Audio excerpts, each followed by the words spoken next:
Hey YouTube, this is Team Steam with a Bujinmage deck profile.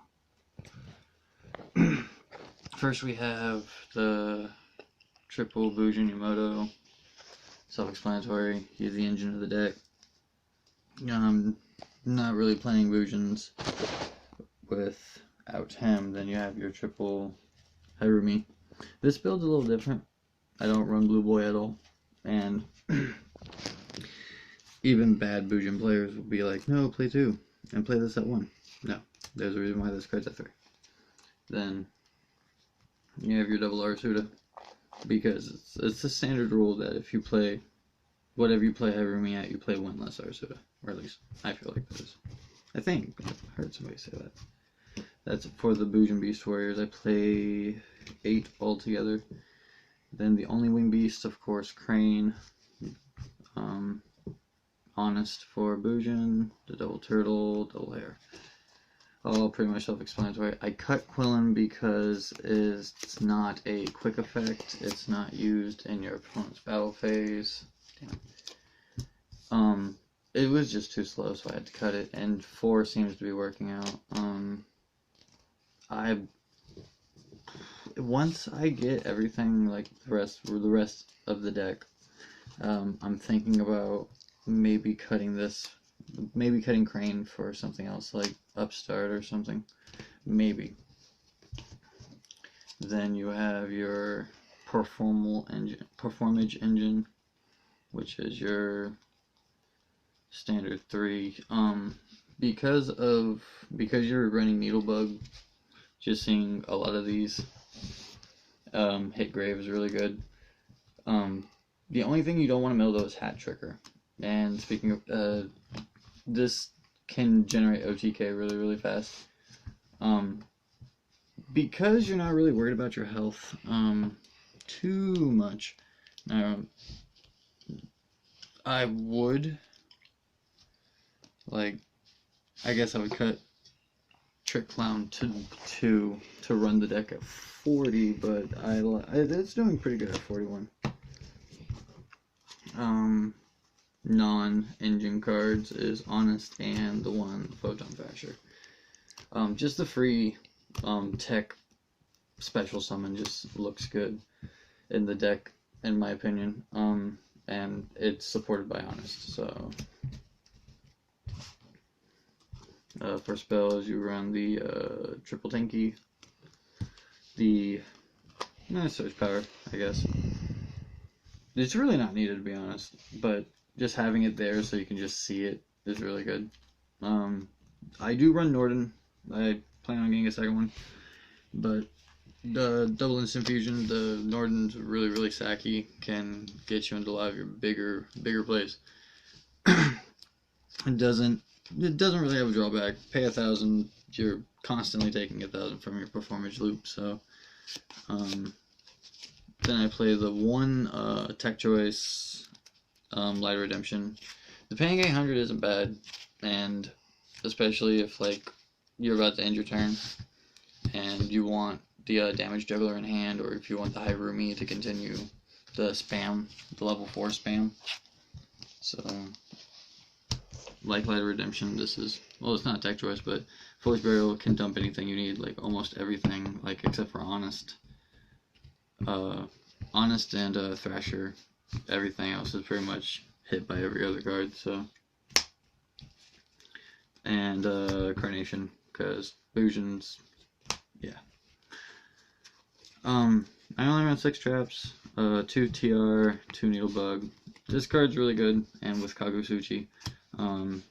Just milling 5, dumping, because you don't run a lot of traps in some spells, you're gonna generate a couple monsters, and as long as you hit the right cards, you usually, if you mill bad, you draw good, and if you mill good, you draw great. So it's really good. I like it. I wouldn't run it at 3 though. And then my last one is Solemn Warning and Vanity Symptoms. I really want Blazing Mirror Force, and it would replace the TRs, but I gotta bide my time and either trade for them or just buy them later. Xyz, I run. This is a utility, so I run one each of the Bujintes of the like the Super Power Rangers. I feel bad for cutting Susanoo because I always loved running him. Running him at 2, it was just the bread and butter of the deck. But now, since like Carnation isn't name of the game, like you don't have to rely on the Susanoo. But like it's these two that are like seeing the board a lot, and because of Hat Trigger, this one can see a lot of play too. And being able to generate a lot of advantage with this card is just really good. So I never thought I'd see the day that I would run all the Bujin side by side, but it happens. The Constellar Omega. This is a pretty much like the Light Sworn's variant of Lila. I throw this card out like usually as soon as I can, so I can bait out some of the back row. And if I don't hit anything, I just swing it for 24 because sack. Oh shit. I do want an M7 because of reasons, but I think just the Omega's okay. Castell, because being able to spin shit back to the deck is really, really good. And like 2K is, well, not exactly the best number, but just being able to sit on with presence and just not having to worry about it is really good. The Diamond Dyer. Most of this is, well, this is the last Bujin Carnation target because I opened all of them first. Really essential, I feel, right now, because being able to just get out and just pop a card is really, really good. God, I can't think of anything else. Like, damn, yeah, Diamond Dyer, I guess. Non-Bujin targets is Gorgon. God, this card's an MVP. Oh, goodness gracious. Dueling online with this deck makes like this card look really, really handsome. Because your opponents, like, they don't expect it, but whenever they see it, they're like, okay, I think I know what his effect does, and then they're afraid to play.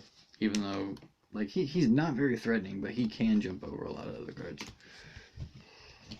Ragnar Zero, because altering attack is bad. And I like to draw.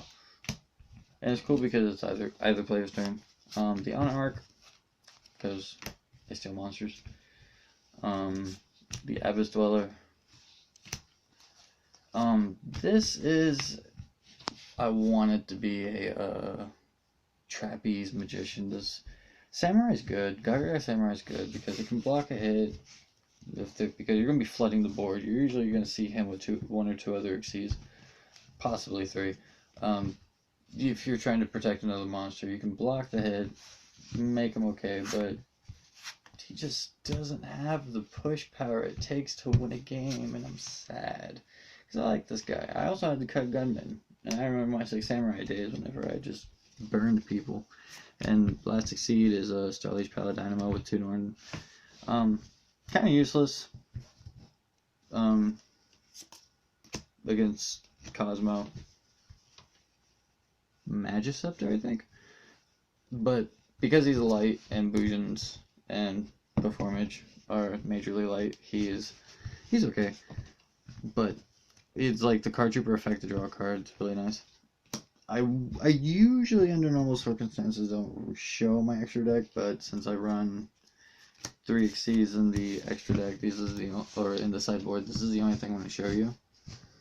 And this is for these are things that I don't have room for, but I am thinking about changing. Oh no, I'm not. I run mostly lights anyway. There's a reason, but I wish I could run him like efficiently, but I don't have the specifics for him easily, believe it or not. And these cards are good. They win a lot of games, but I wouldn't open with them in game 1. But that's it for the deck. Team Steam signing out.